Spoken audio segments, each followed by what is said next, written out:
Today we're talking about Annihilation, the new map pack for Call of Duty Black Ops. We have 4 new multiplayer maps: Hangar 18, Silo, Drive-In, and Hazard, and a new zombies map called Shangri-La.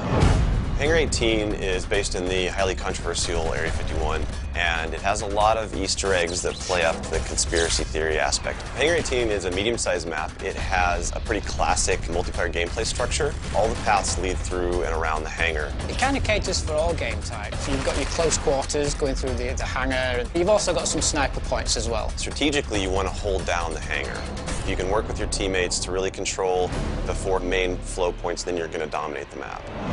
Silo is based on a Russian underground nuclear missile silo construction site. It's probably one of the largest maps in the entire game. Silo favors players who take their time because there's a lot of flank routes and a lot of interconnecting paths.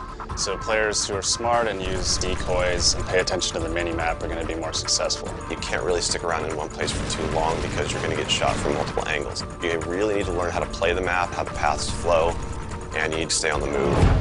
Nuketown was a really hugely successful and popular map with Black Ops, and we wanted to do another map in the DLC that kind of emulates that style of gameplay. Drive-In's a fairly small map, but it does have a variation of battles. You've got the wide open area in the middle, the actual Drive-In itself, but then you do have close quarter battles down the side.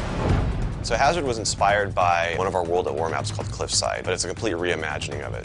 We've actually turned it into a golf course. It's a great level. Hazard is probably one of the only maps in the game that focuses almost exclusively on long-distance engagements, and the long-range snipers and LMG gunners and assault rifle guys are going to have an advantage. You're definitely going to want to avoid the fairway if you're not a sniper and stick to the edges of the map where there's some more intense choke points and medium-range engagements.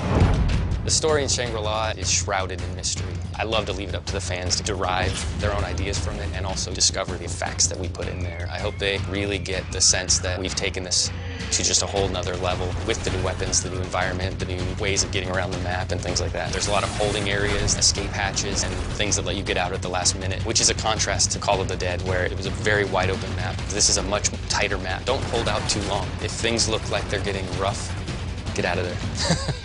It's time to go. With Annihilation, we had a goal that we really wanted to push the visuals in all the maps. Each map feels very unique from one another. They feel like the kind of maps that you just want to spend a lot of time in. Annihilation hits Xbox Live Marketplace on June 28th.